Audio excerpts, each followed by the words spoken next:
Boone. This is Boone's Slot Car Garage. And tonight we're going to go ahead and start playing with some water. So I've had this area of the layout that I've been staring at, trying to figure it out, and it finally hit me what we're going to do. So tonight what we're going to do is an upper part of this, and it's going to be in a couple different sections. But tonight we're going to go ahead and focus on one area of it, and it's going to be a stream. Next video that's going to happen, it's going to go into a waterfall, and then it's going to go into a pond. But let's go on down to the layout, and I'll show you guys exactly what we have in store. All right, so what we have planned down here on the layout is this upper area right here is going to have a stream. And this portion of it was something that I did when I first started this layout, and I put in this rock wall. And quite honestly, I'm ready to get rid of the rock wall. One of the things with this rock wall being so close to the track, especially on an uphill area, is that if I'm running a car that has no magnets, the rear end will fishtail out sometimes. If it comes in contact with this brick wall or this rock wall, it'll actually jump out of slot. So it's becoming more of a pain than what it's worth, so getting rid of it. But what we have planned is we're going to go ahead and put a stream that's going to go all the way through here, and then it's going to cascade into a waterfall, and then that's going to drop into a pond. Now, the pond and the waterfall I have planned for the next video after this one. But to start out with, we're going to start with this stream area. So let's do this. All right, so first thing we're going to do is I went ahead and got some tape, and I have my razor knife. So the tape is so I can put it on the edge of my track all the way down through. And need to get our signs out of the way. So let's get these signs out of the way. Ooh, come on, sign. We'll set him off to the side because we'll use those later. But put the tape down. Now we just take a razor knife, and what I'm going to do is I'm just going to go ahead and carve this down. Now, what I'm going to do on the back side of this is I'm going to run just regular polystyrene board. But to get this portion of it to where I want to start out with, I'm going to go ahead and cut this down with a razor knife. So pretty much what we're doing is just cutting into this just to get it down. And with my razor knife, I'm actually laying it onto the tape. So the tape is actually guarding the track. So just kind of going onto like that.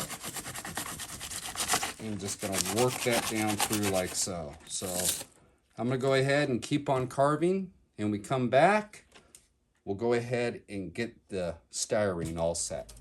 All right, so now what we need to do, I have the expanding foam where we had our rock, that's all carved down. Now, I have it matched up to the edge of the board. There's a little bit of deficiency in certain areas, but that's okay. Now, I'm gonna go ahead and take this polystyrene, and if I lay that up here, you can see how it's gonna come in contact with the edge, these two sides. So what I'm going to do now is I'm going to go ahead and cut my polystyrene board out, and then I'm going to go ahead and glue it into place. So we'll have this all carved to a point, and then we'll have our polystyrene cut. And all I'm going to do in order to figure it out is that I'm just going to lay it on here. You know, on the back side, I'm going to take a pin and I'm going to scribe onto the back side of this board, and that'll give me the thickness that I need to be. So when we come back, I'll have the polystyrene set in place. Sections cut here. So each section is cut to where it needs to be. And then I've also cut this panel right here. That's going to be the face of the waterfall. But up to this point, this is where we're at. So next step is that we need to go ahead and glue this down and glue everything into place. So you can use either a PVA glue or you could use a hot glue if you want to just keep on cranking on it. So what I'm going to do is go ahead and most likely use some hot glue and just put a bead of hot glue down and then set that in so we can keep on going forward with this. So when we come back, I'll have all these pieces glued into place and we'll take it to the next step. So what I did is I went ahead and used PVA instead of hot glue. So use PVA glue, and I have weight on it to hold it into place. So wanted to go ahead and point that out. Now, the next thing that we're going to do once this dries is that we need to go ahead and cut some extra polystyrene, and we need to build up a little bit of a ridge on the back side.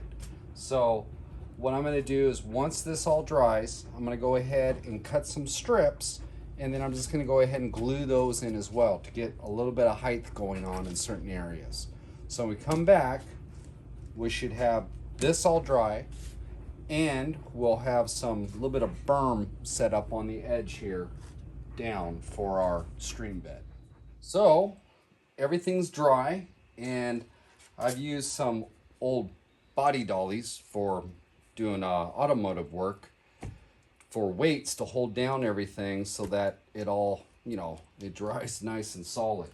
So this area up here is real easy. You just go ahead and put a weight on it, hold it down while it dries. Now, when I came down over onto the side here, I went ahead and ran wire through. And this is just simple tie wire that I've used.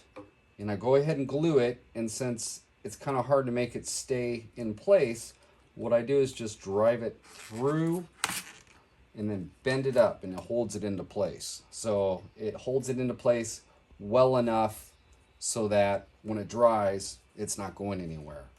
So what the plan is if we come up over here, let's get these guys off.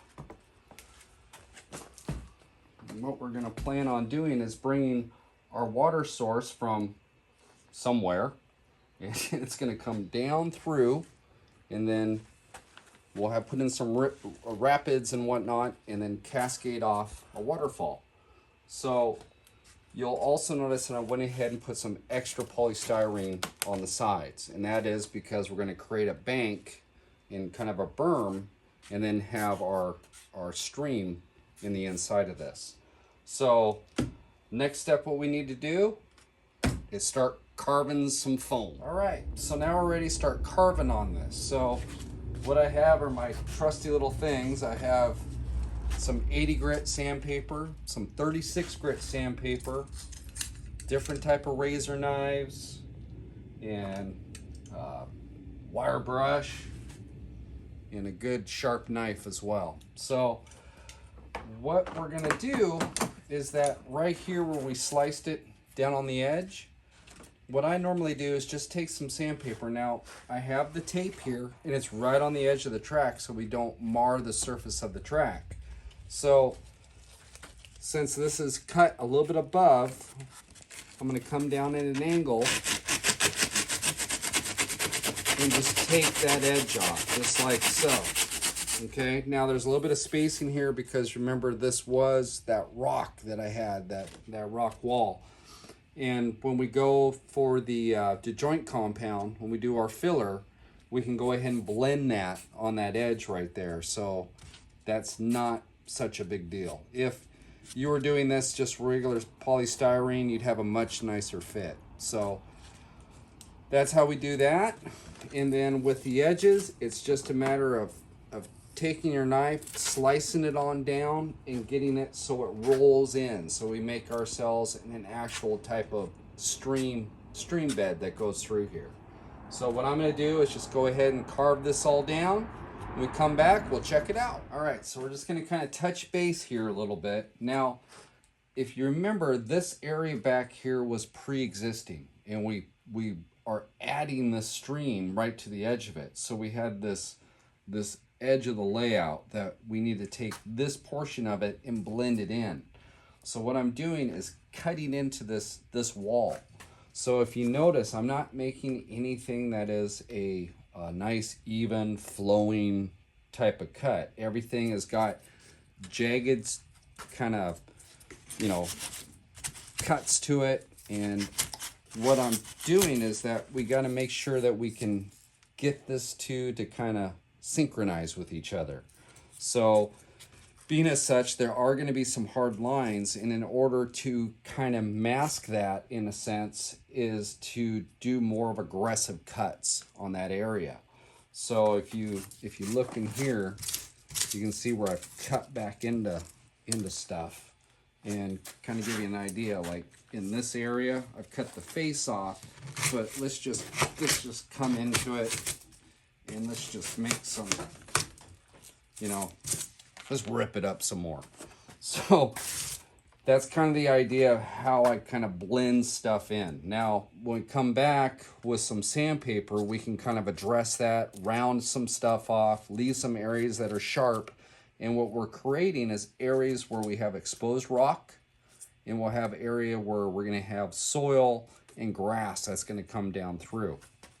Now, on the actual stream bed itself, you can see how I've carved into this area through here, and I have a flat surface. Okay, well, if we want to get rid of that, let's cut this down a little bit. So let's make sure, whoop, don't want to cut that way, I cut my finger off. But let's make sure that we kind of rip it up a little bit. Okay, now if you were making a stream bed through like a meadow or something like that, your sides would most likely be a lot smoother. So kind of keep that in mind as well.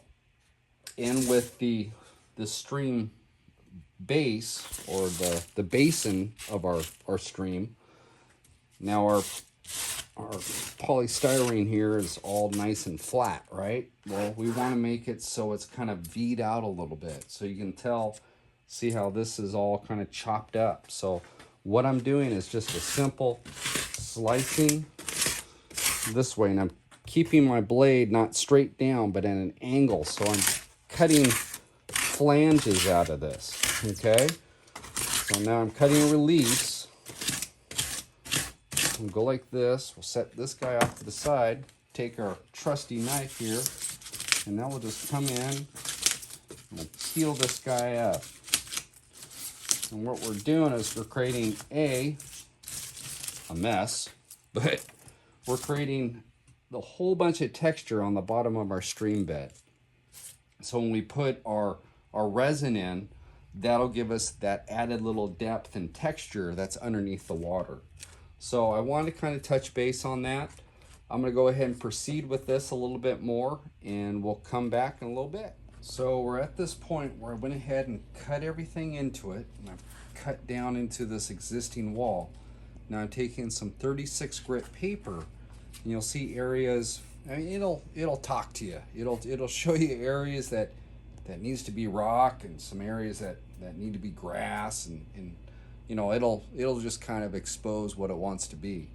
But if we go ahead and take our sandpaper, what we can do is just go ahead and smooth out certain areas, so we get rid of the way it looks all uniform, and that way it will look a little bit more natural. Now you can see these areas in here, and I'm actually allowing a lot of these little flakes of polystyrene to fall down into some of these areas that there's a little bit of a gap, and I'm going to leave those in there, so when I come in with the filler, that'll help as far as to, you know, to fill our gap. So what I'm doing is just taking this 36, and I'm kind of working on any of these sharp edges, and just working these around, just like so. So we can see up in here, like say this area. So we have that sharp edge. Let's just go ahead and just grab that. We'll smooth that out a little bit. Now we can get some grass around on this one side. So pretty much just kind of go through it, and just kind of take your sandpaper, take out some of these sharp edges. You can see down here on our stream bed and we get some of this debris out of there. And this stuff is pretty cool. You know, you don't want to throw all of your little chunks away. Keep some of that because we're going to use some of that in a little bit. So we'll go ahead down in here again with the sandpaper. And what I'm doing is just lightly hitting it. And what that's going to do is just kind of break off any of the areas that we might have had little slivers, and also will help with blending. So what we got here is a whole bunch of texture.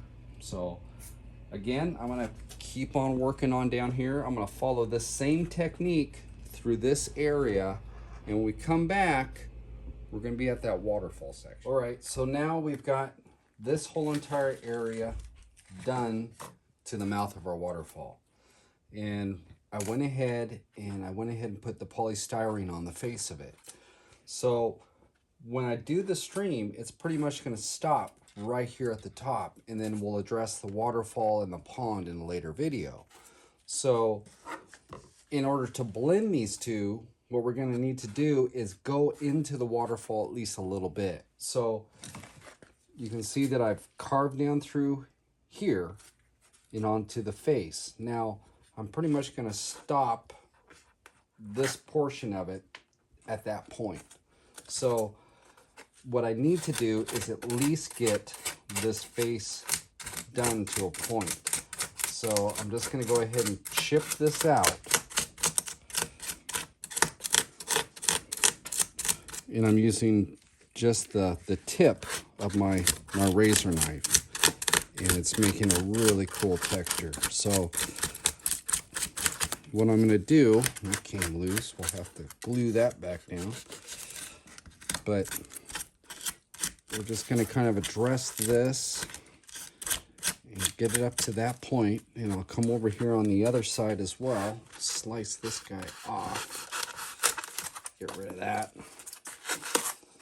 And just go on down like so. That way when we decide to do this portion of it, we can go ahead and carry it down. So I'm going to go ahead and finish this up little area and dress it with a little bit of 36.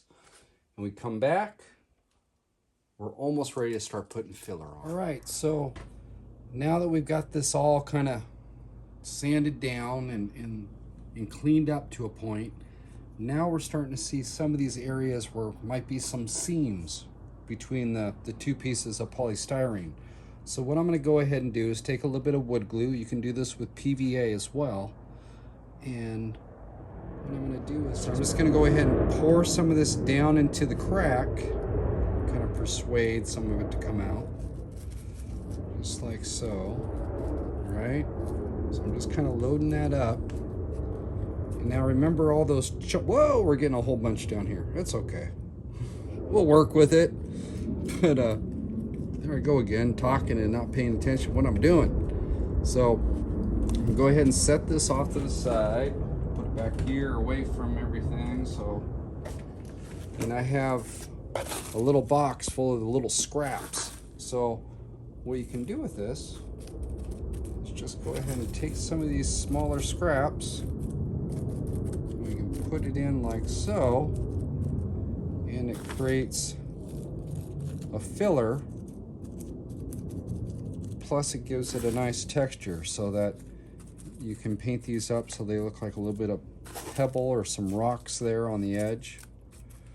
And it's a good way of doing a filler. Now I kind of got overzealous over here with some of that other stuff. That's all right. We'll just take some of this and we'll stick it on there.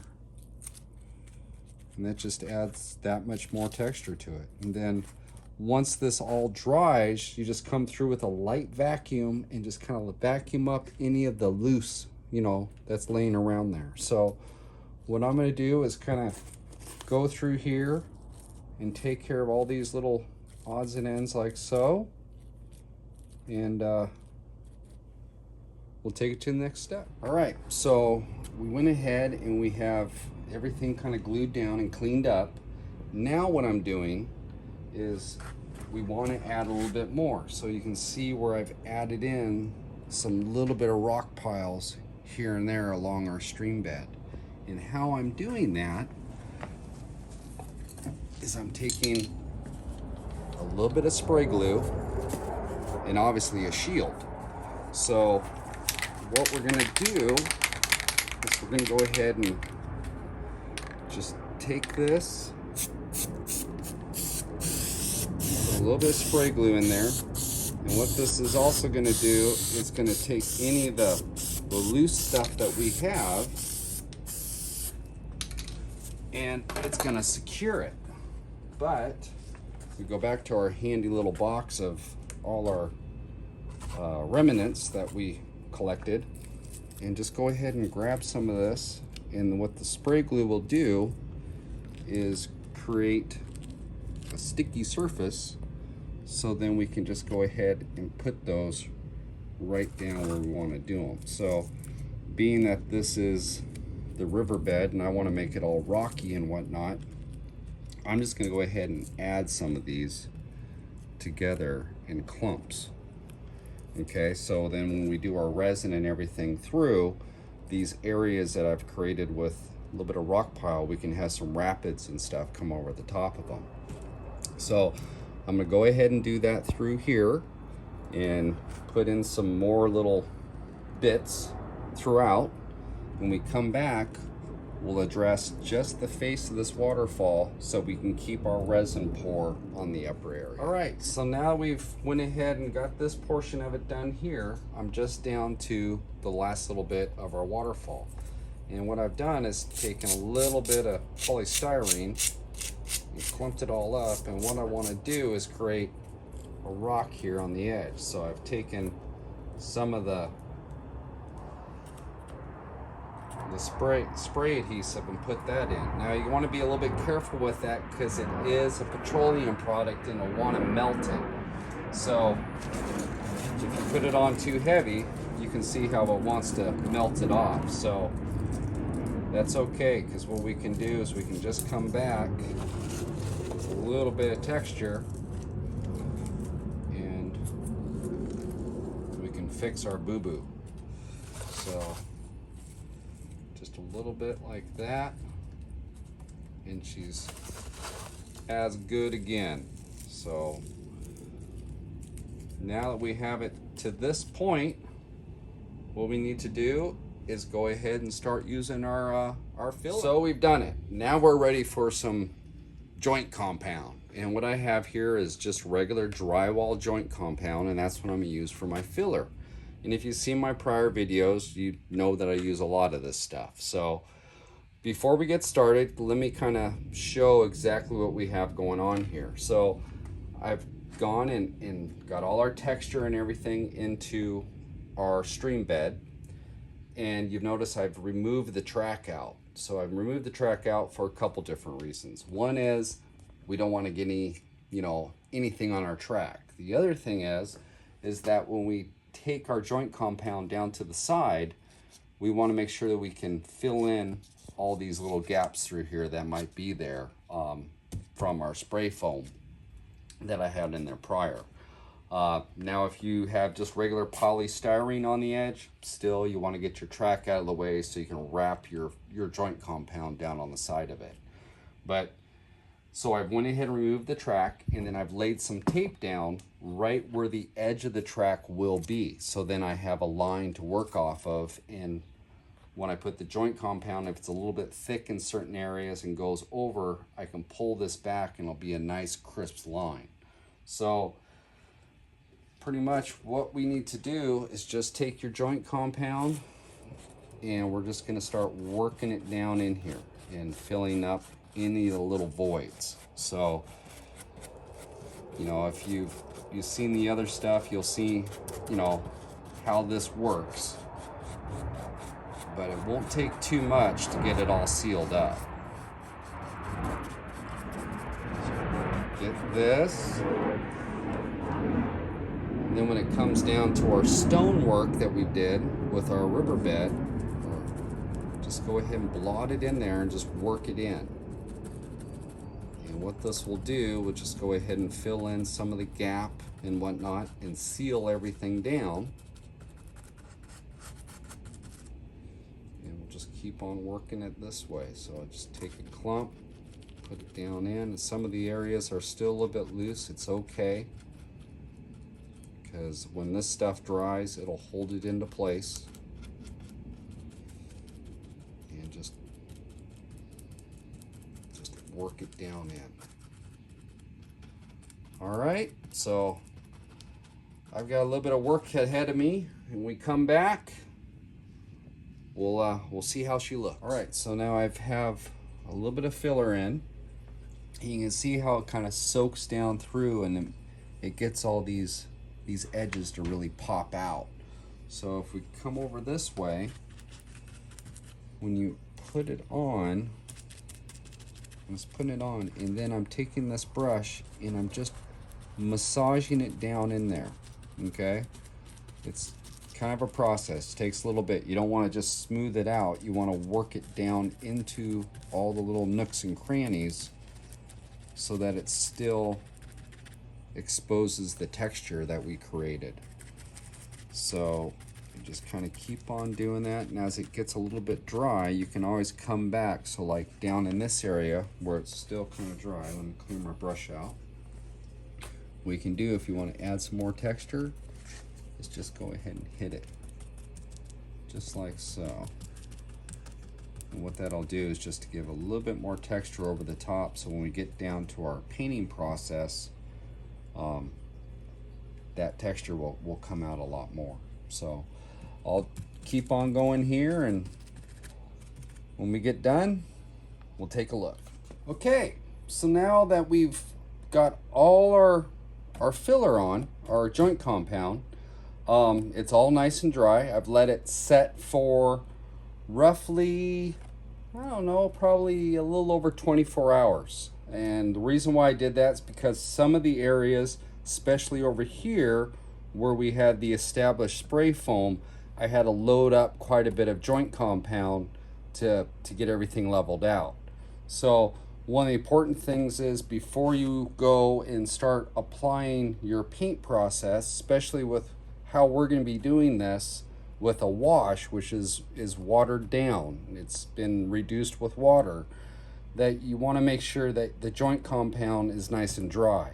Because if it's not, and you try to go ahead and do it, it's just going to make a big mess, and it'll start to bleed out and everything else, because the joint compound is also water soluble. So now this is all said and done, and we have everything all dried up, we're ready for our next step. And that is to go ahead and start painting. So we come back, we'll go ahead and go up to the area where we have some established scenery, and we need to blend this scenery into the existing. Okay, so now we're ready to go ahead and start our painting process. So this area is a little bit tricky because we have existing scenery and we're bringing new scenery into our existing.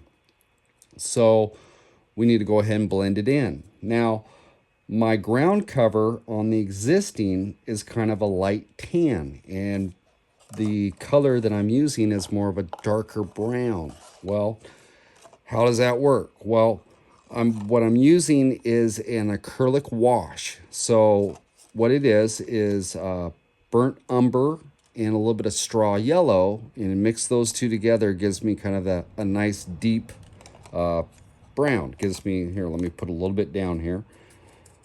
Gives me a nice kind of brown color, and I can take this color and blend it into the existing. Now, one thing about a wash is that you go ahead and mix it with a ratio. This ratio that I used is a 3-to-1, so it's 3 parts water to 1 part acrylic paint.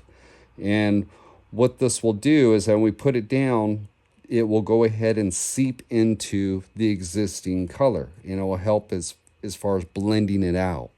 So what I'm going to do is go ahead and start with this dark brown, and we're going to work our edges down in here. And I always like to start from my high spot and work down low. And since this is the top of the highest point, we're going to go ahead and start at that point and work our way down. Now, to go ahead and work the edges, I'm not going to use a big brush. I'm going to use kind of a smaller brush, okay? So I'm going to go ahead and load this up a little bit, and then I'm just going to go ahead and tap it, okay? And what that's going to do is going to help to go ahead and move that water around. And I can get this to go ahead and bleed out a little bit. Now, our static grass that's down there, you'll see that it's actually starting to clump and maybe come apart a little bit. It's okay, okay? Because what we can do is that when we come back with our static grass, we can go ahead and blend the grasses together, and we can just go ahead and camouflage it that much more. So if we just go ahead and hit that like so, we can go ahead and blend it out. Now, some of these areas that we have some straight areas in here, maybe an exposed face of some rocks, what I'm going to do is go ahead and stay away from that right now. Just concentrate on this upper area, and we come back, we'll go ahead and start addressing this other area. Okay, so now I went ahead and we have our edge all done. Now we need to go ahead and move down into the riverbed a little bit more, or stream bed. And what I have is a gray wash that I use for my rocks and whatnot. This is mixed up the same way that the brown wash is, with a 3-to-1 ratio. This is just kind of a consistency of a black and some whites, maybe a little bit of green in there, all acrylic, and comes up with a nice kind of stony gray color. Good rock color. So what we're going to do with this now remember I went ahead and stopped on the edge here. So some of these faces we want to have some dirt, some of it we might want to have a little bit of stonework going on. So what I'm going to do is come in with the gray, hit the areas that I want to go ahead and have as rock, and then come in with the brown. And while the gray is still wet, I'm going to apply some brown. And why I'm doing that is that when the gray comes onto a rock and seeps down in here, I want it still wet, because when the brown is put on, it will go ahead and collide with that gray and disperse it, and it will give more of a blend that goes through. It won't have a pronounced color. So it almost look a little bit more realistic that our rocks have a little bit of dirt around the base. So what I'm going to do is just go ahead and take some of this gray and pick some of these areas. So there looks like a nice boulder right there, and we got some down in here. And you notice I'm not going too wild with it, but I'm not going too soft with it either. You can see how it's actually bleeding down into the base a little bit. And right in here we got a bunch of rocks. So let's do this. We got some up in here. We'll just kind of patchwork here and there. I'll grab some right on this face right in here. Okay, so we got a little bit of blotchiness with our rocks that we want in there. Now, I'll come back to this ground cover, this brown wash. And while the gray is still wet, I'll go ahead and put this down through. And you'll see how I'll kind of hit that gray and kind of disperse it. It won't be so pronounced on the edges. And it's a real easy way of getting a real cool look, you know. So we'll just go ahead and put some of this on.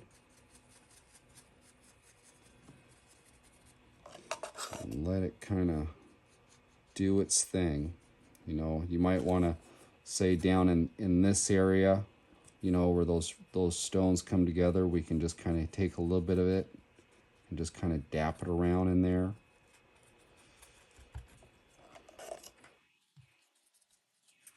What this will do is just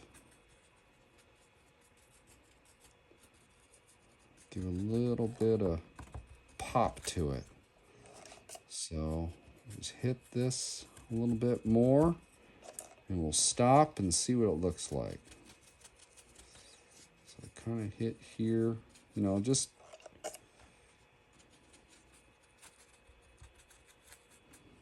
there's no real science to it. It's just a matter of just working with the material that you have and let it bleed together. So that's what we got. We have our rocks right in here. We got our brown, and it blends out real nice. So I'm going to go ahead and carry the same technique throughout the whole entire riverbed. And then, once that's all said and done, we're going to come back with some other colors and pick out some special rocks and give them a little something extra. All right. So we had the painting process done, at least up to this point, right? So while it's still kind of wet and we're letting it dry, before we start adding in some other colors to go ahead and it just gives it that little extra something, right? So you ever looked at a stream bed or a river, all the rocks aren't exactly the same color. We have different rocks of different shades, greens and, you know, some other stuff like that, a little bit beige. So before we do go ahead and do that portion of it, let's go down, let's take a look at this and see what it looks like right now. Cool. So here we go. This is what we got up to this point. Now, it's still, you know, needs to go ahead and dry, but kind of gives you a good idea as far as what we're looking at up to this point. You know, just that little bit of mix with those two colors with the wash process really helps. I mean, it's amazing how, you know, how that goes through. And you can see where it kind of bled out a little bit, but it kind of gives a neat little shadowing around your rocks. So the rocks really have a pronounced look to them. You know, it gives a little bit more of a realistic look, you know, because nature kind of has its own way about it. So if we come in and we zoom in on some of this, you can see how that wash process, how it kind of naturally already goes through and just kind of gives a little bit of blotchiness and uneven look to it. So what we need to do is go ahead and let this all dry up. And when we come back, we'll go ahead and start putting in some additional colors into that. So, and that'll really bring it over the top. It just kind of, it gives it that little extra oomph that we're looking for. So now we're ready to go ahead and highlight some of our rocks. So what I have is a golden straw in a French blue. It's kind of a grayish blue, and a sage green. And these are kind of real earthy tones. And what I'm kind of going after is I'm going to pick out every so often a rock here and there and just go ahead and paint it out. Now, I'm not going to leave it bright. I'm going to come over the top of it with a black wash. And this is very thinned out. So the mixing ratio on this would almost be like maybe 50-1, as far as 50 parts water to 1 part black. So, and the reason why I'm doing that is that I still want that color to pop through it, but I just want to tone it down just a little bit. So what we'll do is I'll go ahead and take some of this yellow, and I'm just going to take a fine brush, small tip brush, and just kind of find a stone and then just go ahead and paint it out. Now, reason why I'm doing this is that, you know, if you ever look inside the water in a stream or in a river, all the stones aren't the same color. Every once in a while you'll have like that yellow or that kind of beigey stone in there, or a green or a blue. So what we're trying to do is just kind of mimic nature a little bit. Now, you notice I went ahead and put the yellow on the stone, and while it's still damp, I'm going to take some of this black wash and I'm just going to just come over the top of it. And what that's going to do is just kind of tone it down just a little bit. So it'll look a little bit more natural as we go across. Now, just kind of do this with a couple different colors here. We'll do the blue real quick. And you notice I'm not dipping it into that. I'm actually just using the cap and just a little bit. And we'll just take some of this, say this one right here, and we'll just paint it out a little bit. And then we'll take our black wash again, and we'll just go ahead and hit that, and that's it. So what I'm going to do is just go ahead and pick some rocks here and there, highlight them. When we come back, we'll take it to the next step. So I went ahead and we went through and highlighted some stones here and there. Next thing that we need to do is go ahead and take our black wash again. And this time we're going to go through all the different stonework that we've done here. And what this is going to do is just go ahead and give it a little bit of definition. And the nice thing about a wash is that it might go on where it's kind of dark, but what will happen is as it dries, it'll lighten up. So you just go through your stones and just go ahead and hit them here and there. And this will seep down into all the little crevices and whatnot, and just helps the rock formation stand out that much more. Just gives it a little bit more definition on stuff. And you don't have to do all of them. You can do highlights. So say down in this area, down in here where you have a valley or a trough, just go ahead and hit that down in there. And that'll just give that a little bit more depth. Now, you can see the areas where I went ahead and did our highlights of our stones. You can go back over the top if you think it's a little bit too bright. Just go ahead and hit it a little bit more. And the nice thing is that if you do this in phases, you can always add more. If it dries and you're like, you know what, I just need a little bit more, you can add a little bit more. Can't exactly take it back off, you know. So what I say is just add a little at a time until you're happy with that look. And then once you kind of figure out what that is, then just go ahead and proceed from there. So what I'm going to go ahead and do is just keep on highlighting my rocks. And when we come back, we'll have that done and we'll address this riverbed to the next step. Okay. So now we've got our rocks.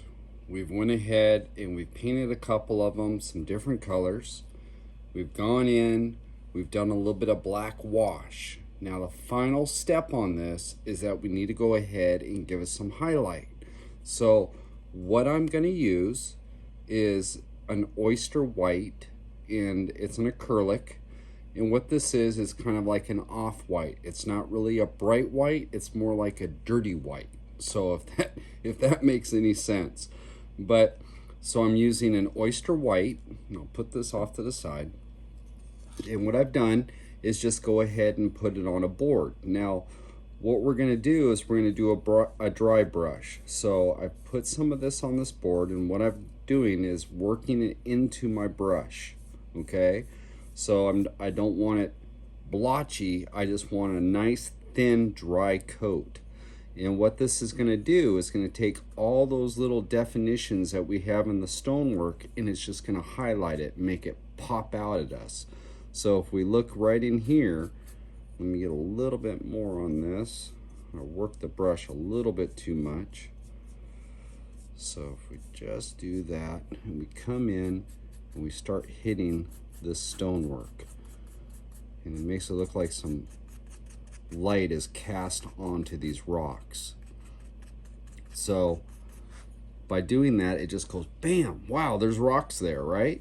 So we want to not only do the rocks on the outside, but we want to do the rocks that are in the inside of our riverbed or our brook or stream, so that when we do our pour, we can look into it and it's going to give us depth. We can see the stonework in there, because if we leave it just like the way it is and we don't highlight it, it's going to blend in with everything, and when you're going to lose that definition.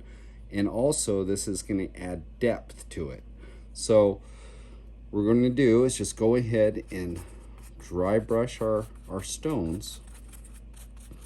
And it's just amazing how it, you know, brings life to the rocks. Really enjoy this portion, you know. It's like up to this time you're building it and everything else, but it isn't really until you get the dry brush onto it that you really look at it and go, wow, man, that looks like a rock, you know. So what I'm going to do is just keep on working this down, go right into our stones here, and I'm going to highlight everything when it comes down into the basin of our little river here. And why I'm going to do that, even a little bit, even over some of the dirt that's down in here. And that's just going to help with that. When we do that pour, you'll see that little bit of highlight that's down inside there. So I'm going to keep on doing this, keep on doing our dry brush, and when we come back, we'll take a look at what it looks like, and then we'll take it to the next step. All right, so now that we have our highlights done on all our rock work, and you can see how this all just pops right out, so it really kind of gives that definition. The next step we want to go ahead and take is to go ahead and do a little bit of scenery down right next to our stream bed. So the reason why I want to go ahead and do this now and not later is because some of my scenery I want to have inside the pour. So when the actual pour happens for the water, some of the stuff that's right on the edge, I want to have some of that greenery and whatnot right up into the water itself. So it kind of gives that little extra push of realism. So in order to do that, we're going to need to go ahead and at least do this area of scenery before we do anything else. So what we're going to do is we're going to go ahead and do our scenery down here into our stream bed, and then at the same time we'll address the stream bed itself, and then go ahead and do some like deadfall branches and maybe a little bit of debris that's down in the actual stream bed itself. So we come back, we'll go ahead and get started on some of the scenery. Okay, so first thing we need to do is go ahead and take some matte Mod Podge in a brush. And what I'm going to do is go ahead and put a little bit of this Mod Podge right down into this area through here. So we'll go ahead and just take this, and we'll get that right down here into the edge. Now, kind of keep in mind when you're doing this that, you know, keep a picture of a stream inside your head, you know, so you kind of realize that everything may not be completely lush. You know, it's going to be a little tattered and everything else when it's right down by the water, because the way that the water will rise and fall throughout the seasons, it actually will, you know, start to tear up the ground or tear up some of the plants that might be right down here along the edge. So first thing, go ahead and lay that Mod Podge down. Now you notice there's areas in here, I didn't get everything real thorough. I just went ahead and did it sporadic here and there. There's still some dry areas. Now, once we have that, go ahead and take some brown flock. Now, this is a brown flock that I made in a prior video, and that was on how to make, you know, short and long grass tufts, flowers, and colored flock, and then how to apply it to your scenery. So I showed on that video how I actually made this type of flock, and we actually made this brown flock in that video. So what I'm going to do with this is just go ahead and sprinkle it lightly throughout this area. And just what this is going to do is kind of break up the monotony of it. It's going to give it a little bit of a dirt look. And yeah, so I think that looks good. So after that, we'll go ahead and take some green flock. And this was the same type of technique that was used to make that brown flock. I made this green flock.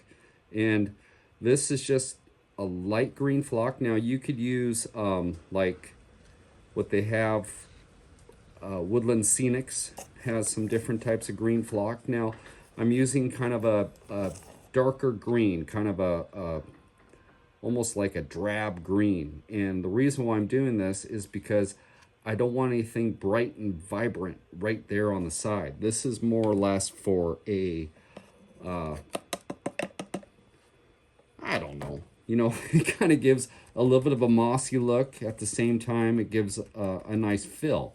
So I'm going to go ahead and take a brush that I have here, and I'm just going to go ahead and spread this around a little bit. I'm just kind of tamping it in just so it works into that Mod Podge.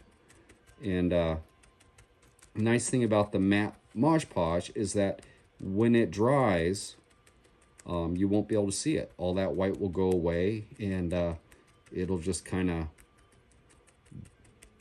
dissipate on you. So once we have this right there, and you can see how it's coming right down here to the edge, so it's kind of giving that look of a little bit of vegetation right on the edge of our water. So that's exactly what I'm trying to go after, is just that little bit right there.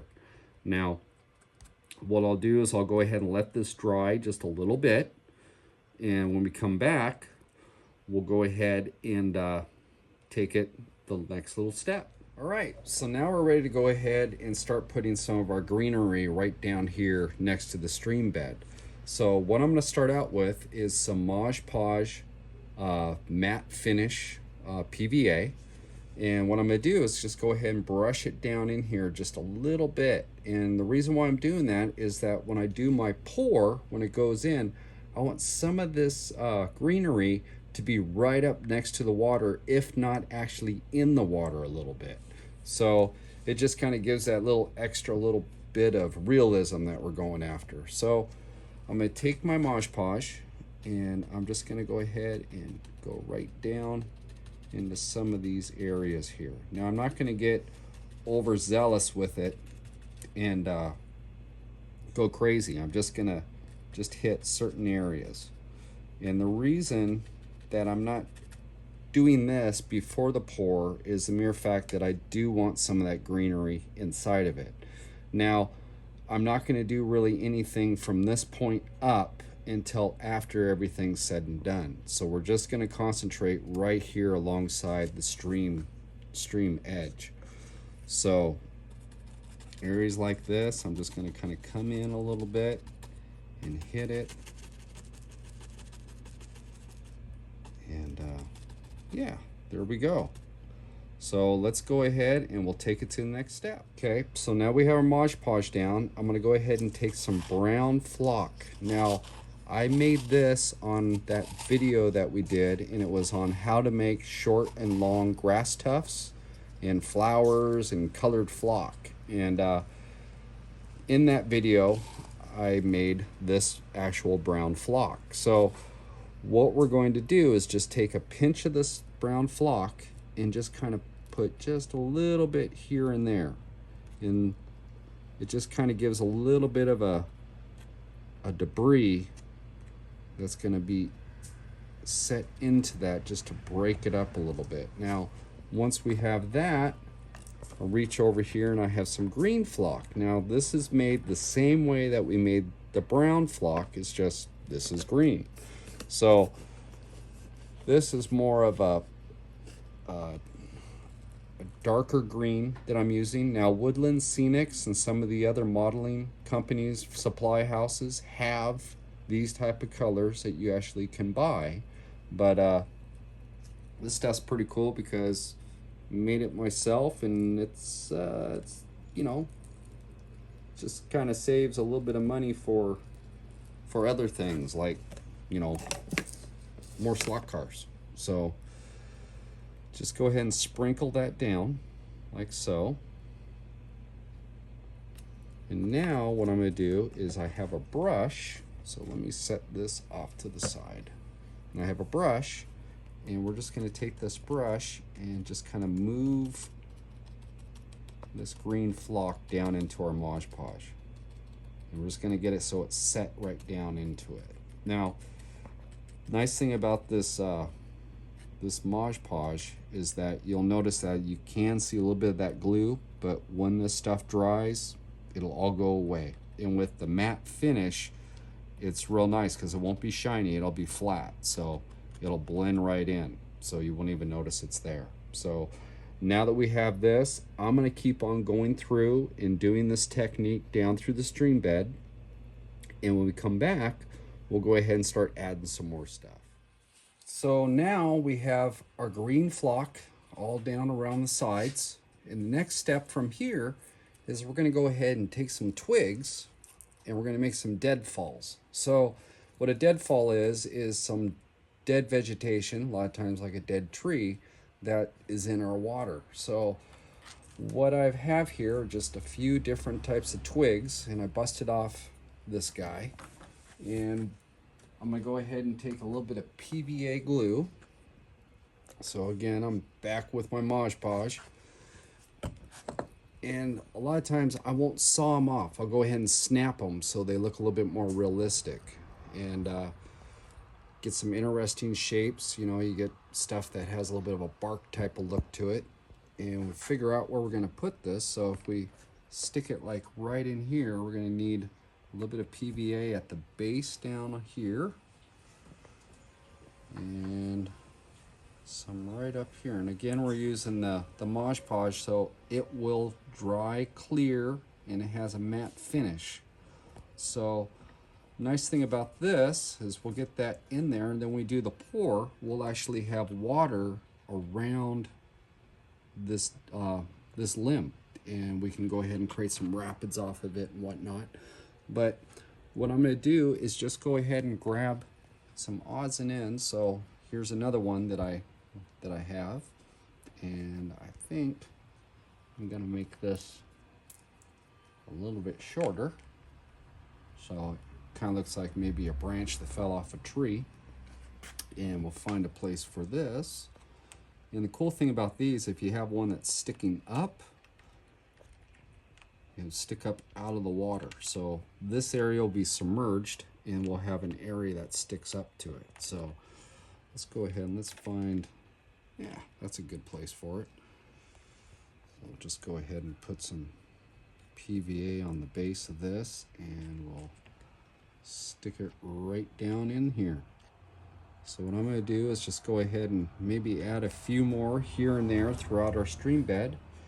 And we come back, we'll go ahead and put some more vegetation around the edges. All right, so we have our deadfalls in there, and you can just see how I just kind of went ahead and stacked them all up. And I just went ahead and secured them down with a little bit of PVA glue so that they hold into place. So while that's all starting to dry, next thing we need to do is we're going to go ahead and put a little vegetation right on the edge on top of our flock that we did right down by the corner. And these are some long grass tufts that made in that other video that I had mentioned. And with these, what you can do, let's go ahead and tear off some. And I'll just break this off. So then we have a little section here, right? So we'll do is we'll trim off the bottom portion of this, and then we'll give it a little bit of a haircut, like so. I'm cutting down kind of to keep it so it's all ragged up on top. And then take a little bit of Mod Podge PVA, put on the back side of that. And then what we'll do with this is knowing where our water level's at, let's see here. We'll just kind of stick this right down in here. And what this will do is our water is going to be right up at the base of this. So it'll actually be on the bank, but it'll be right on like the wave that's going to be around the rapids. And that just a little bit of those here and there throughout will just give it that little extra push. That way it's just not scenery, water, you know, and that's it. Every little thing that you put into it, it will show in your final presentation of it. So what I'm going to do is just go ahead and take some of these guys and put them around here and there, and we're getting that much closer to actually pouring some resin. All right, so here we go. We have our little tufts here and there right on the water's edge, and some of them will be right down like this guy's going to be right down with the water. So that's kind of that little extra piece that I think will look really cool. So next thing we need to do is we need to go ahead and get some sand in the base of our river stream, the riverbed. So what I have here is just some sand, and this is actual beach sand, and I think it's actually from Florida, maybe, don't know. But what I'm going to do is just go ahead and take this and sprinkle it when it comes out down into the base of this, and I'm going to kind of go up on the sides and just kind of work it around like so.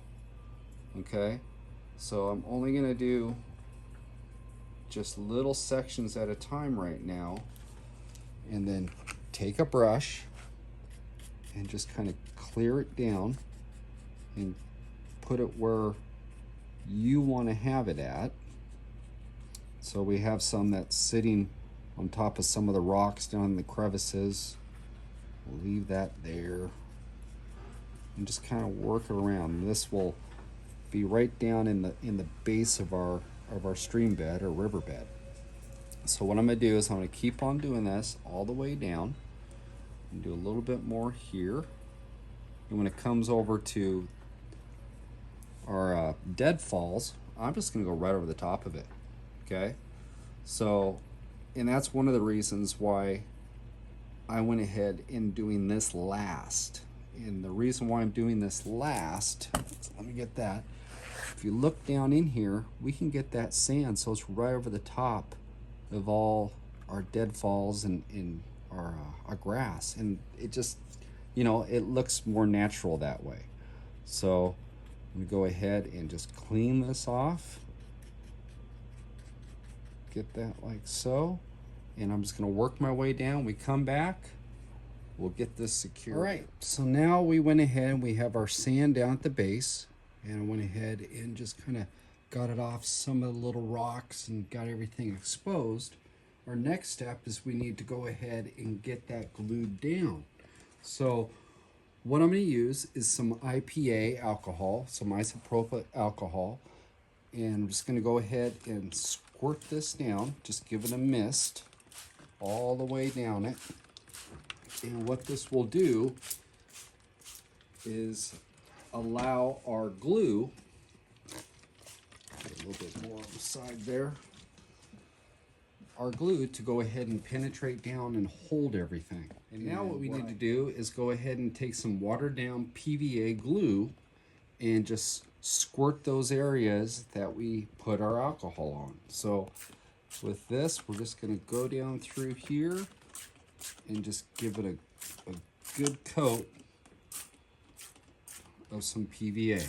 And this will hold all that sand and whatnot into place.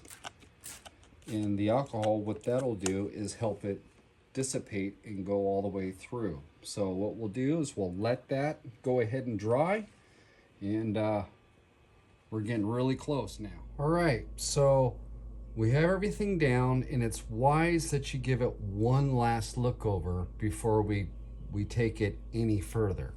So I've gone through and I've inspected the area that we have for our stream bed and calculated as far as when you pour, you got to remember that the resin is going to want to self-level itself just because we have this wonderful thing called gravity. So it's real important when you are building one of these is that the amount of slope that you have, you want to take in consideration as far as where your rapids are at, where the resin is going to build up at, so that you have certain pools. So if we look right in this area where I have this deadfall and whatnot at, that is a form of a rapid that's going to be right in this area. Now, this is on the upper portion of it, and I have quite a bit of a fall from the edge up in here to that point. And what I would like to do is not to have this huge pool that's down here and then hardly any resin that's up in this area. So in order to fix that issue, what we need to do is create another rapid in this area through here, so that we can make sure that we're going to have the depth that we want when we do our pour. So now you're probably looking at this going, well, wow, I've already done majority of my scenery, and how are we going to do this? Well, the cool thing is that the way that I went ahead and did my rock formations, it's very similar to what they have is crushed gravel.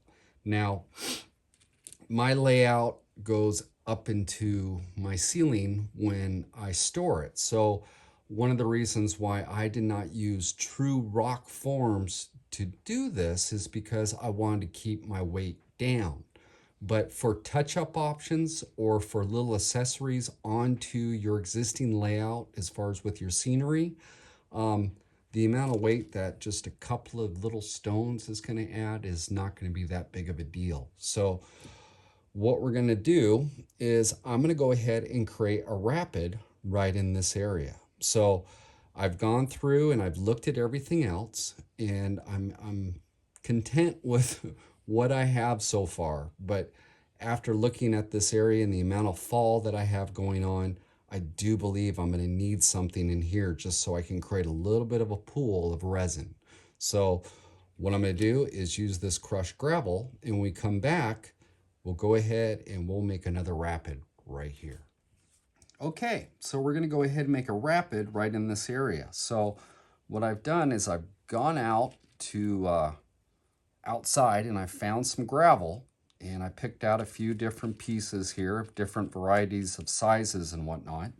And what we need to do is create that rapid. So in order to do this, you want to make sure that your gravel is clean. You don't want any dirt or debris on it, because when you go and do the resin pour, you don't want any of that dirt then coming off into your resin. So make sure that you've pretty much picked clean rocks, or you've cleaned your rocks. Now the other part, as far as how we're going to go ahead and get those glued down, is I am just going to use some simple hot glue. So I have a hot glue gun here, and the plan is that we're just going to go ahead and take a rock, and let's see here, we'll get this down in this area, kind of find the way that it rests the best, the way that you like, and we just go ahead and put some hot glue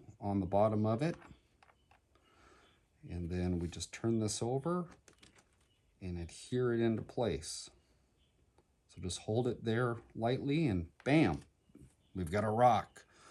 So I am just going to go ahead and add a few of these in and take a look at it. So we'll get this guy right down in here, and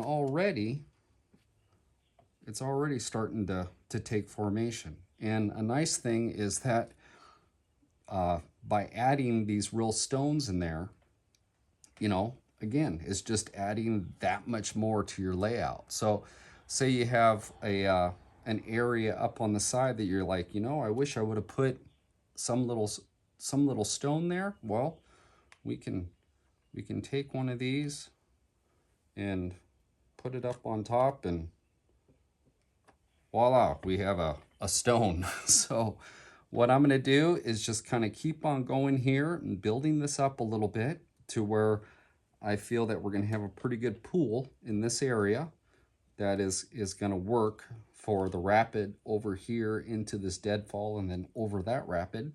And when we come back, we'll see how I did.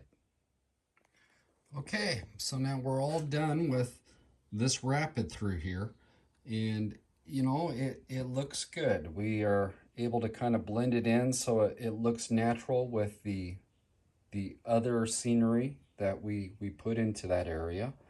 And if we just give it one last little look on what we've got up to this point, you can see some areas where I have added a couple natural stones. But a good way to judge your scenery is that if you can add some natural stuff in there, stones, and it blends right in with your modeled stones, that, you know, you're doing pretty darn good. So if we look at this area right in here, I've added these stones over on this side. This area right here was one of the stones that we did with polystyrene. And, you know, shoot, that looks pretty good. So if we can do that, then I think we're on the right track. So next step on this, now that we've given everything a once over and taken a look at it, is that we need to go ahead and make our dams on either side of our stream bed. So we're going to need a dam up on the top of it, the mouth, and then we're going to need one down on where it spills into the lower area, which is going to be a waterfall. So when we come back, we'll go ahead and address the dams on either side of our pour. Okay, so I went ahead and I have our dam that I put in on this one side. And what I use for material is the packing material you get at stores. And this is like the blister pack that goes over the top. Nice thing about this stuff is it's very thin, so it's real pliable, and it's very clean, because we don't want to use something on our resin that has a chance of bleeding color into our pour. I mean, that would kind of defeat the purpose. So what I did was go ahead and cut an area that blocks this whole entire side so our resin won't fall off the edge of the table. And how I put that on is just with a little bead of hot glue, and just went ahead and did a bead of hot glue on the back side and then just applied this on. And then that makes a nice solid seal. And when we're all done with it, after the pour and after it's all set, we'll grab this and just peel it down, all right? And if there's any damage or anything from maybe it pulls away some of the paint or whatnot, we can always come back in and just touch it up a little bit. So no harm, no foul on that one. So this side is all done. Now what we need to do is go ahead and do the mouth of the waterfall on the opposite side of our little stream, and that one is a little bit more tricky. All right, so now we need to go ahead and make our dam down here by the waterfall. And if you notice, I'm only putting a dam at the mouth and at the inlet of our stream, and I don't have any others throughout the whole entire stream bed. And there are guys out there that will create dams throughout the stream beds so that it will create a rapid, but I like the idea of just using as much natural as I can throughout the stream bed and making sure that it is resin tight, so I don't have to worry about trying to hide a piece of plastic. So if you have noticed that, that's kind of where my point of view is on it. I try to use these just at the bare minimum if I can. But being that this is going to be a waterfall that's going to tear down, in the amount of white water that's going to be coming over the edge of it, I'm going to use a dam. Plus the other thing is we are just working the upper portion of this, and I'm not doing the lower portion as well. So What I've done is taken some of that light plastic like we used at the other side and trimmed it down so that I can contour it into this area right here, okay? So it'll fit down in here like so.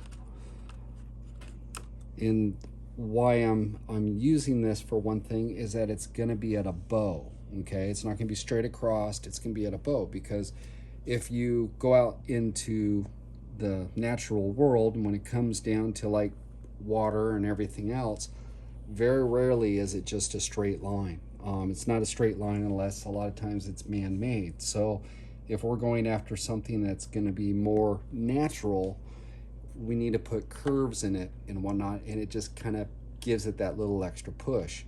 So what I'm doing is using this plastic right here, and what I'm going to do is go ahead and put a bead of hot glue down on this lower portion. Now I've painted this, and the reason why I did that as far as bringing it over, A, is to blend it down, but the other thing is that when we put this down, I'm going to have it down far enough that if we have to do any touch up, it'll be real minimal. And then with the waterfall going down, it'll hide whatever little imperfections that we might have. So now that we've explained all that, let me go ahead and get my hot glue out.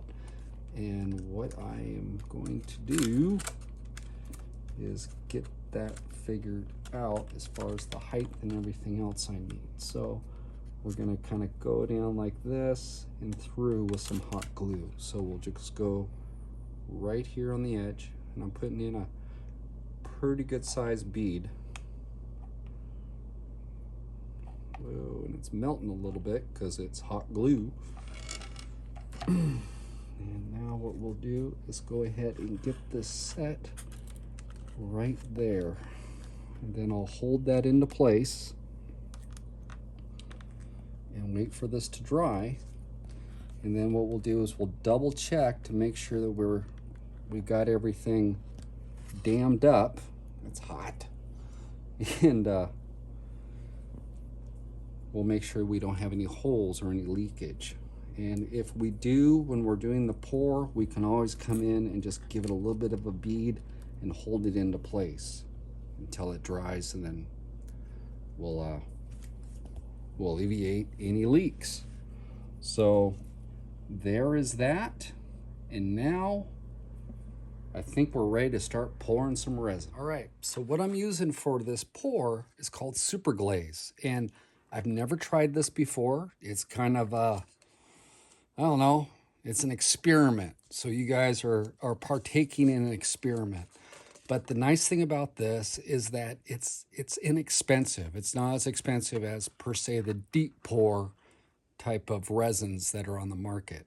So I believe this box, which gives me 32 fluid ounces total, cost me about $25. And that's, that's pretty good when it comes to resin. I do recommend that you go out and get yourself some little mixing cups, because you want to make sure you mix this stuff exact. And this is a 1-to-1 ratio. So mixing cups are a very important thing to do. They'll keep you as far as right with your ratios. Another thing is that there's a lot of different ways you can tint resin, and you can go out and spend the money for tints that are just resin tints. But if you're only going to do a little bit of resin, to go out and spend the money for the tints, if you have it, great. If you don't, there are other ways. Tonight, I actually used food coloring to tint it. And my recommendation is to go ahead and get yourself a glass of water and practice tinting the water to the color that you want. And then once you get the color that you want, just go ahead and replicate that when you mix your resin, and it'll help you out a whole bunch. So there's the stuff that we use, and we come back, we'll start pouring. Okay, so we're ready for a pour. So what I'm using is a resin. It's a resin epoxy. It's a 2-part. And what I've done is go ahead and mix it up for kind of a greenish tone. And so we're going to go ahead and start on the top.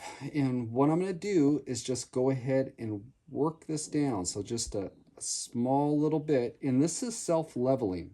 So I'm going to go ahead and just pour a little bit down in here and just work it down into the trough and then just kind of let it sit so we'll do its thing. Now, with this, we're going to go ahead and work it around just a little bit to get it into some of those areas that we want a little bit of this water to go into. So it's just kind of one of those things where you just do a little bit at a time, move it around, and let it do its thing. Don't try to rush it. It'll show you exactly where it needs to be, and then just go ahead and help it a little bit to get it into certain areas. So do this. I'll bring it up some more. Give it a good little chunk there. Bring it over onto our dead fall a little bit. And just work it as so.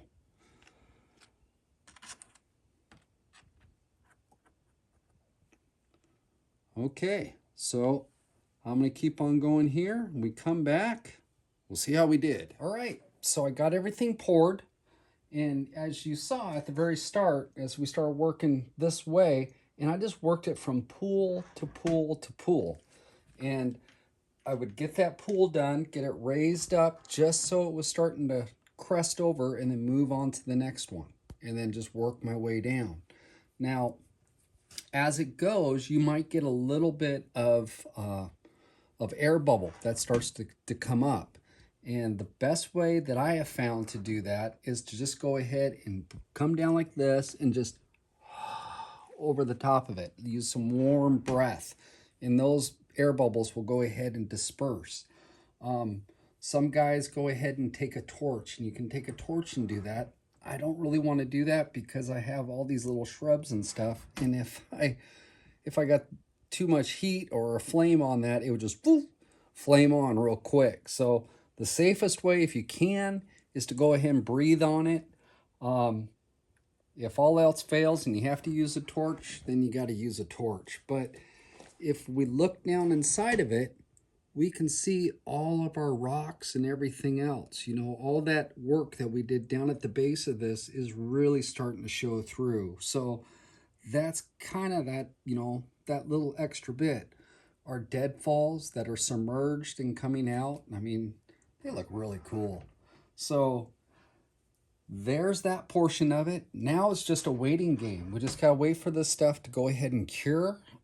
It says it will take about 24 hours for it to go ahead and cure out. At that point in time, we'll pull our dams off, and we'll get ready to actually start making some water features as far as rapids and little swirls and everything else. Now, if we go down here on the waterfall, like I was saying earlier, that might have a little bit of issue. So, cool thing, duct tape.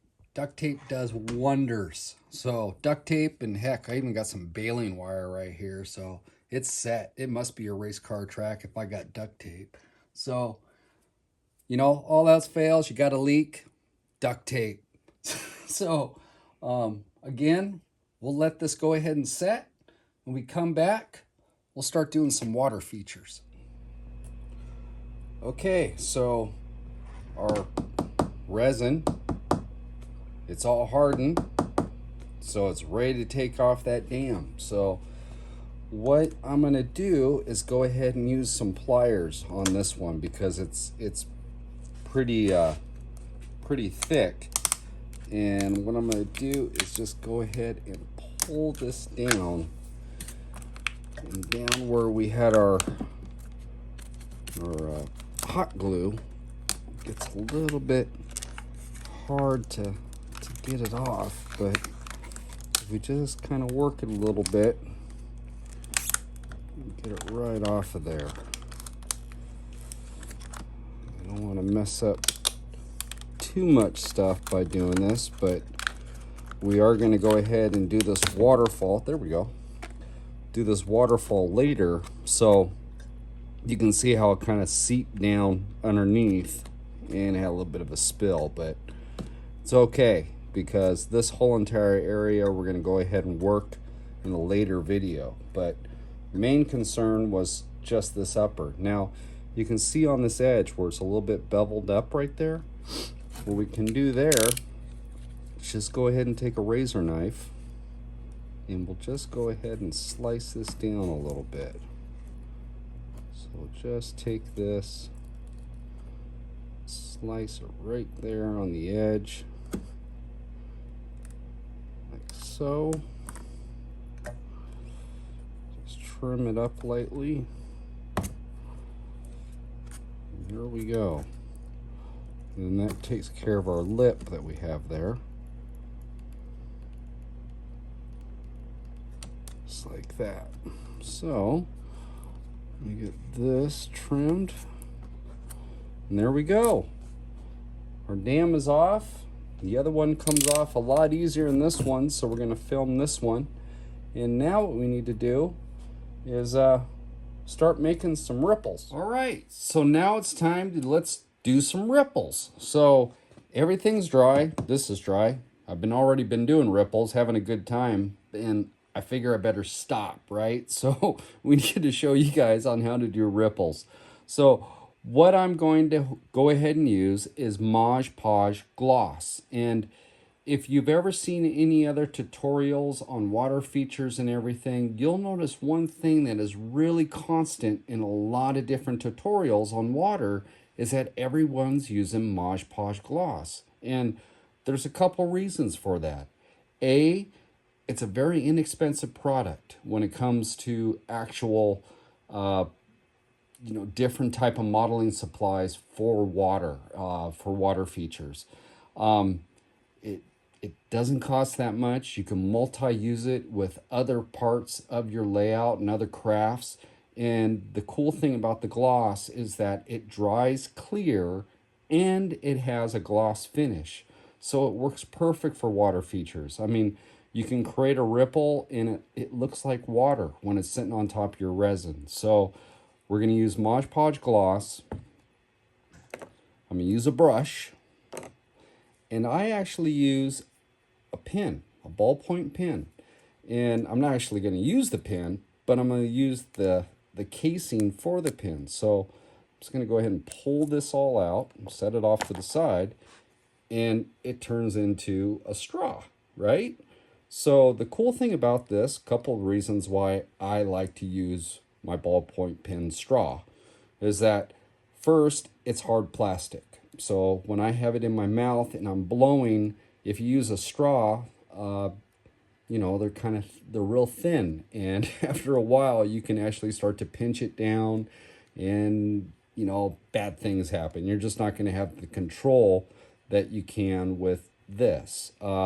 The other nice thing is that it actually comes down to a tapered tip. So when you do use it and blow in, you can direct your area a lot better with this, okay? You could also use an airbrush and use the forced air to go ahead and push it around. I actually like the straw. I have an airbrush, but the straw is I don't know, it's kind of cool. I like it. There are other people out there that are using a brush, and they use the brush and they tease it that way. But I find that the straw, for me, works real well. So that's what I'm going to use, is my Bic ballpoint straw. So first thing that we need to do is put my straw down. But I need to go ahead and get some Mod Podge down in this area. So being that this is going to be kind of a faster running stream, I'm going to use a little bit more of this, okay?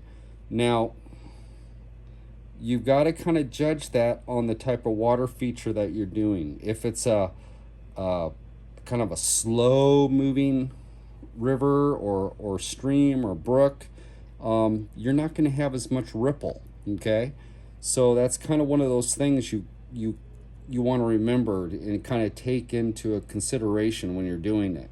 Now, on these rocks, I'm going to push a little bit of that Mod Podge up onto these stones on the side because I want my ripples to kind of go up into that a little bit, you know.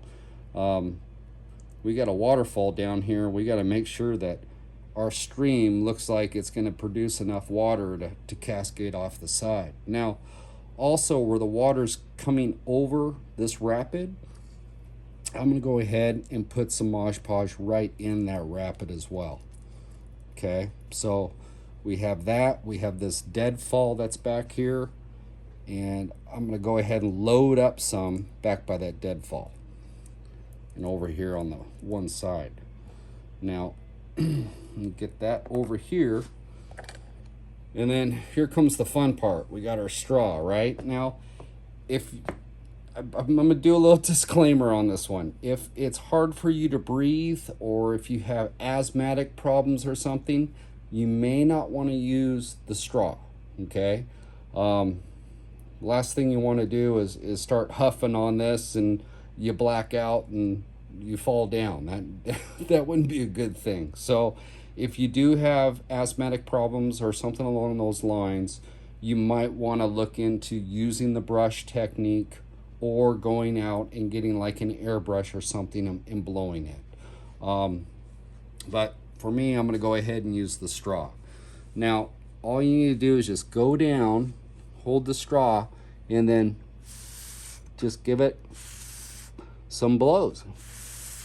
Now, you'll notice that I'm blowing downstream. I'm blowing with the current of the water.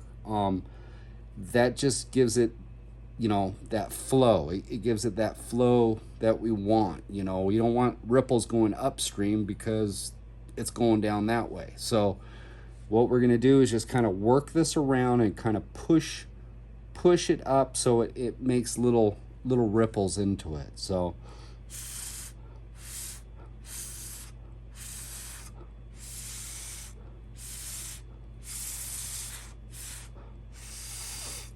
now when it comes to like the rocks and whatnot, you'll notice I push a ripple right up against the rock on this one side. So it gives the effect that the water's pushing up onto that rock. Another thing on this side with the deadfall, I'm gonna go ahead and blow that glue or this Mod Podge up into this deadfall a little bit more, just to kind of give it the effect that we got water running down in there. So just like so, you can see how it's kind of coming up into it a little bit. Now, if the glue or the Mod Podge isn't quite giving you the look that you want, let it sit a little bit. Maybe you have a whole bunch down there and it keeps on flattening itself back out. Let it tack up just a little bit, and you can come back in, and as the glue dries, it'll get a little bit more body to it, and you can move it around a little bit more. So if we take this area in here, right? So let's just slow that down.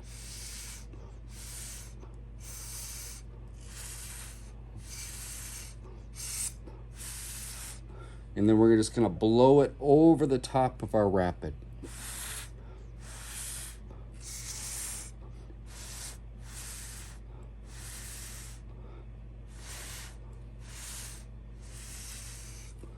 And there we go. We've got some pretty good ripples going on. So I'm going to go ahead and ripple it out to the waterfall over there, and we're going to stop at that point, and we got to wait for this to dry, and then we got to start adding some whitewater to this. Okay, so I went ahead and our Mod Podge is all dry, and you can check it all out. We got some pretty good ripples going on through there. So now that is all dry, now we can start doing our whitewater effect. But as you can see, you know, it's getting closer. Each little layer we put onto it, it's starting to look a little bit more like a stream. All right, so now we're ready to go ahead and start doing some whitewater. Now, the stuff that I'm gonna use is by AK, and it's called Water Gel Effects, and it's an acrylic. And this stuff works pretty cool. As it dries, it does dry clear, but it has a little bit of an opaque look to it. So it's a little bit easier where you put it at, where you can see it, so we can come back and do the highlights. But it's really cool stuff. So let's go ahead and let's start applying this and make some whitewater. So what I'm going to use is just a hard bristle brush and our water effects. And more or less what this stuff is, it's kind of like a foamy gel. And if you look at it, it just kind of has a weird texture to it, okay? So what we're gonna do is just go ahead and let's make some whitewater. So if we come off of, say, this area through here, a lot of times your whitewater is gonna be on the downside of where your rocks are at. So with this, I'm just gonna go ahead and put it in here and just kind of tease it up to where I want it. Now, nice thing about this is that as it starts to dry, if you want to give it more of effect, just go in and start dabbling onto it. Or you can actually layer it up if you want to have it a little bit more intense. But what I'm going to do here is just go ahead and lay some of this down and, you know, just kind of work it the way that water comes through. Just tease this out. And a lot of times with your white water, you'll have an intense area where it cascades off and then it'll work its way down. So with this brush, I'm just kind of dabbing it in there, and I'm using the hard bristle to come in and then tease it up just a little bit. So we'll just come down, I'll put some out into this area and here.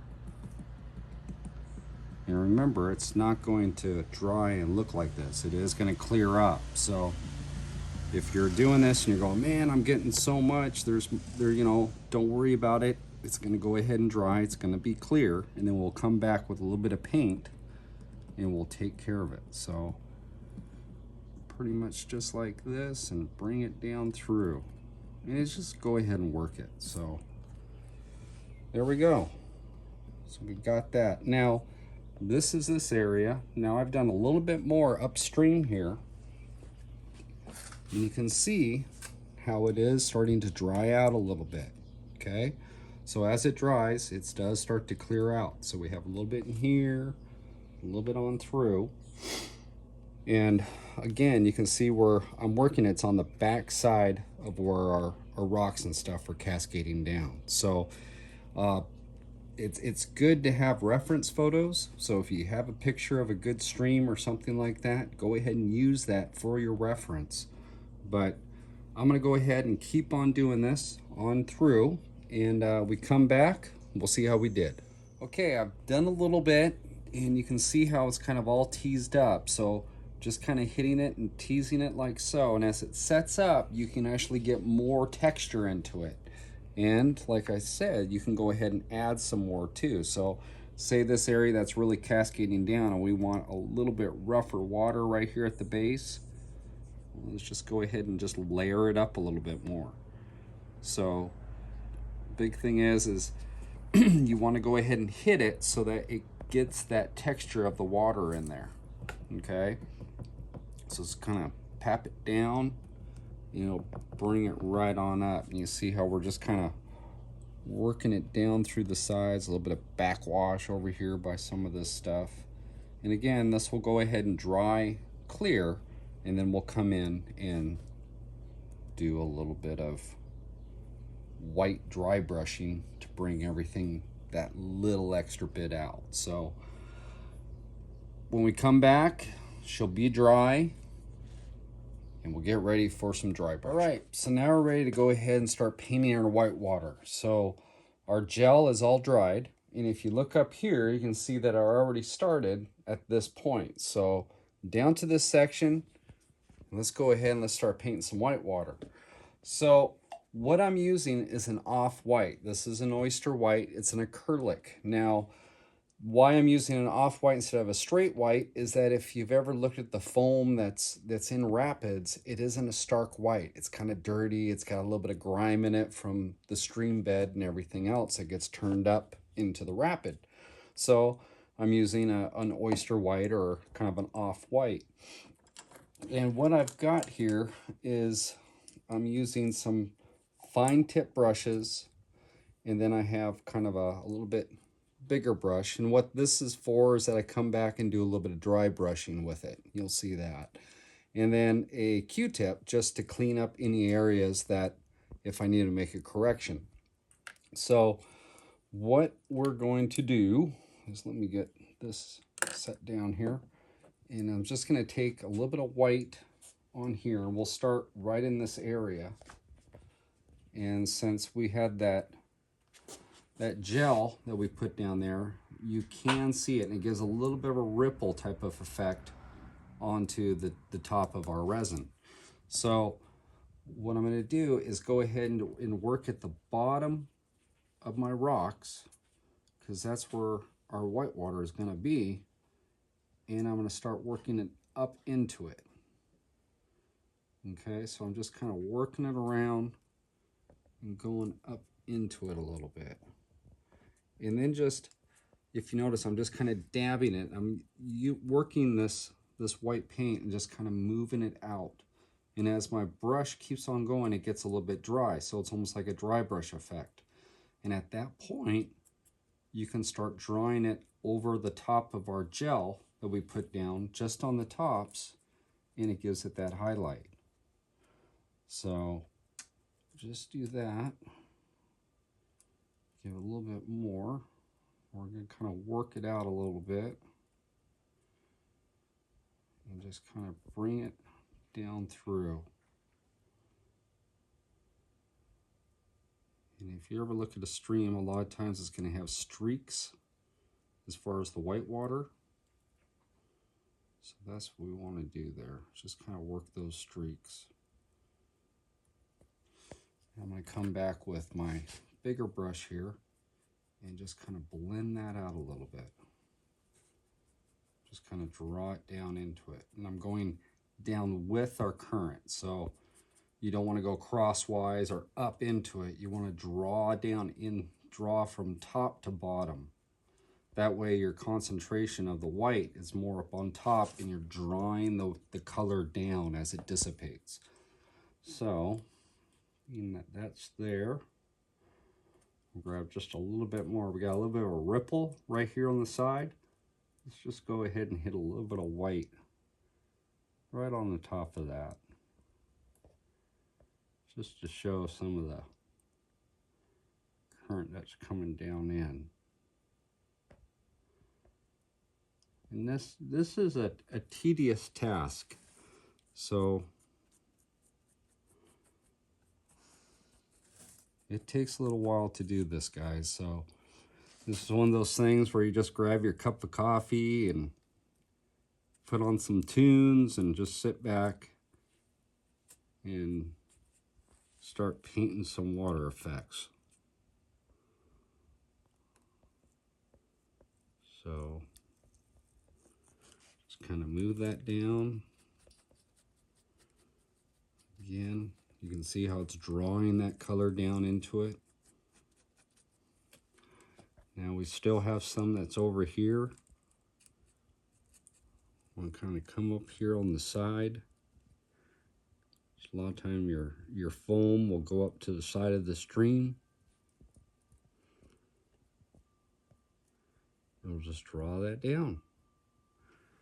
All right, so I keep on going down here a little bit more. We'll come back, we'll do a little bit more. All right, so now we've gone through this rapid, and I went ahead and painted these out. Now at this point, we have it down to here. You can take your Q-tip, and you'll see some areas that might be a little bit hazy, right? So if you take a Q-tip and you come in to some of these areas, and what you can do is clear those out and just make little pools of clear water into your rapid. And what that'll do is help it give a little bit of depth here and there, so when you're looking into it, you're seeing through, you're seeing the river bottom. So just one of those little things that, you know, just kind of helps. And plus what it'll do, it'll kind of break up the monotony of everything. You might get to a point where you say, oh man, it's all starting to kind of look the same, right? So just go ahead and take a break, take your Q-tip, and just kind of come into some of these areas and give it a little bit of a clean. Just kind of swab it like that. And there it goes. It just kind of breaks it up. You can see the flow of the water coming down through, spilling over this one, and just working its way. Okay, so I think we've completed our whitewater. So if you look at it, you can tell how it just kind of flows with the actual stream as it goes down. And it's just a matter of just sitting there and just working a little bit at a time, you know, a little bit of touches, a little bit of blend. Nice thing, it is acrylic, so if you don't exactly like how it's going, you can take a little bit of water and wipe off the areas. But you know, it's good to have those reference photos when you're doing it, so that you can just kind of keep that in mind as you're going through and doing your paint work. So at this point in time, I would say that our stream portion is complete. So let's wrap this video up. All right, so I think our stream's complete. So let's go on down to layout one last time. Let's take a look at this. So if we look down, you know, it looks pretty cool. And the resin, you know, it just gives it that little extra bit, you know. And if we look down inside, you can see all the way down through. You can see the layers as far as where we started out with the stream bed. And you know, that little extra bit that you do at the very beginning of it, it pays off in the end, because it just adds that little extra little bit of realism to it. So at this point in time, this portion is finally done. So if you like this video, like it, share it with others, and subscribe to my channel. And next time on Boone's Slot Car Garage, we're going to be moving down the layout, and we're going to need to go to where this water is going to end up at, and that's going to be a pond. So this video series is going to be about 3 different water series, and then we have some scenery to do as well. So this is part 1. Get ready for part 2 when we come back.